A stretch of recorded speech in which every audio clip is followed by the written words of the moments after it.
মুমিনদের মধ্যে যে প্রথম গুণ থাকা দরকার সেটি হচ্ছে আল্লাযীনা হুম ফী সালাতিহিম খাশিউন।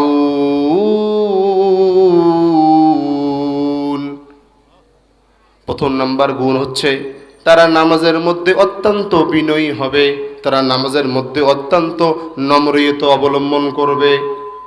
এখন যদি আমরা আমাদের জীবনের সঙ্গে মিলাইয়ে দেখি, আমরা নামাজের মধ্যে খুশু খুজু বিনয় কি আনবো?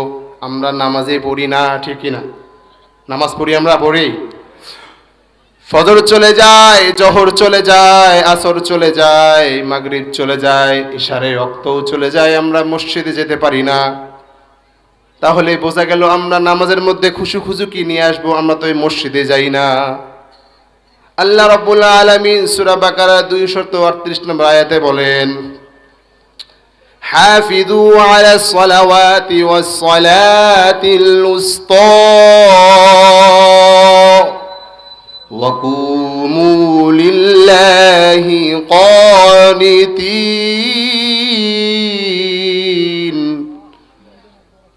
যারা মুমিন হবে, যারা বিশ্বাসী হবে, তারা নামাজের মধ্যে অত্যন্ত বিনয়ী হবে। যারা মুমিন হবে তাদের নামাজের মধ্যে নম্রতা থাকবে। তাহলে আমরা মসজিদ যদি না যাই তাহলে নম্রতা কিভাবে থাকবে? তাই আমরা প্রথম খাতার মধ্যেই আমাদের নাম কাটা গেল, ঠিক না? তাই নামাজ পড়তে হবে, নামাজ পড়তে হবে। যদি আমরা মনে করে নেই আমরা দুনিয়ার বুকে এসেছি কিসের জন্য? পরীক্ষার জন্য। যদি আমরা ফেলি তাহলে কি কোনো লাভ আছে? লাভ হবে? লাভ হবে? তাহলে নামাজ পড়তে হবে। নামাজের মধ্যে খুশু খুজু কিভাবে নিয়ে আসবো? আল্লাহ রাসূল সাল্লাল্লাহু আলাইহি সাল্লাম বলেন, আল্লাহ রাসূল সাল্লাল্লাহু আলাইহি সাল্লাম বলেন, যখন তুমি নামাজে দাঁড়াইবা তাকবীরে তাহরিমা বলে সানা পড়বা, সানা পড়ার পরে সূরা ফাতিহা পড়বা, সূরা ফাতিহার পরে সূরার সঙ্গে সূরা মিলাবা, সূরা মিলার পরে সুন্দর মতো তুমি রুকুতে যাবা, 3 তাসবিহ পরিমাণ তুমি তাসবিহ পড়বা, ওখান থেকে তুমি সোজা হয়ে সুন্দর মতো দাঁড়াবা, আবার ওখান থেকে সিজদার মধ্যে যাবা, 3 তাসবিহ পরিমাণ সময় দিবা। এইভাবে যদি আস্তে ধীরে ধীরে কেউ নামাজ পড়ে তার নাম হচ্ছে খুশু খুজু। এক ব্যক্তিকে রাসূল সাল্লাল্লাহু আলাইহি ওয়াসাল্লাম মসজিদের মধ্যে দেখলেন। আল্লাহ রাসূল সাল্লাল্লাহু আলাইহি ওয়াসাল্লাম এক ব্যক্তিকে নামাজ পড়া, নামাজ শেষে তাকে ডেকে বললেন, ইরজিআ ফাসাল ফা ইন্নাকা লাম তুসাল। তুমি গিয়ে যাও, তুমি গিয়ে আবার নামাজ আদায় করো। তিনি আবার গিয়ে নামাজ পড়লেন।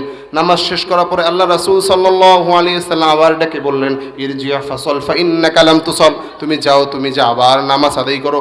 এইভাবে একবার নয়, দুইবার নয়, তিনবার নামাজ পড়ার পরে আবার রাসূল সাল্লাল্লাহু আলাইহি ওয়াসাল্লাম ডেকে বললেন, ইরজিআ ফাসাল ফা ইন্নাকা লাম তুসাল। তখন বেচারা সাহাবী কান্না করে দিয়ে বললেন, আল্লাহর রাসূল, আমি এর চেয়ে বেশি ভালো করে নামাজ পড়তে জানি না, আপনি আমাকে নামাজ শিখাইয়ে দেন। তখন উনি সুন্দর মতো নামাজ শিখিয়ে দিলেন। খাদিজা রাদিয়াল্লাহু তাআলা আনহাকে যদি জিজ্ঞেস করা হয় আল্লাহ রাসূল সাল্লাল্লাহু আলাইহি ওয়াসাল্লাম কেমনে নামাজ পড়তেন, উনি বলতেন নামাজে যখন কিরাত তেলাওয়াত করতেন আলহামদুলিল্লাহি রাব্বিল আলামিন, আবার থামতেন, আবার বলতেন আর রহমানির রহিম। এইভাবে থেমে থেমে সুন্দর করে সূরা ফাতিহা শেষ করতেন, আর একটা সূরা মিলাইতেন। এইভাবে থেমে থেমে সূরা তেলাওয়াত করতেন। আর আমাদের বর্তমান নামাজ হচ্ছে ব্যায়াম, তাই না? তাই না বলেন? নামাজে শুধু তাড়াহুড়া তাড়াহুড়া। যখন আমরা সূরা কেরাত পড়ি খুব তাড়াতাড়ি পড়ি, যেন আমাদের প্রচুর ব্যস্ততা। আমরা কার সামনে ব্যস্ত দেখাচ্ছি? আমাদের স্মরণ আছে আমরা কার সামনে দাঁড়াইছি? আল্লাহ সুবহানাহু ওয়া তাআলার সামনে, আল্লাহ সুবহানাহু ওয়া তাআলার সামনে। তো প্রথম নাম্বার গুণ হচ্ছে, সেই মুমিনের প্রথম নাম্বার গুণ হচ্ছে কি? নামাজের মধ্যে খুশু খুজু।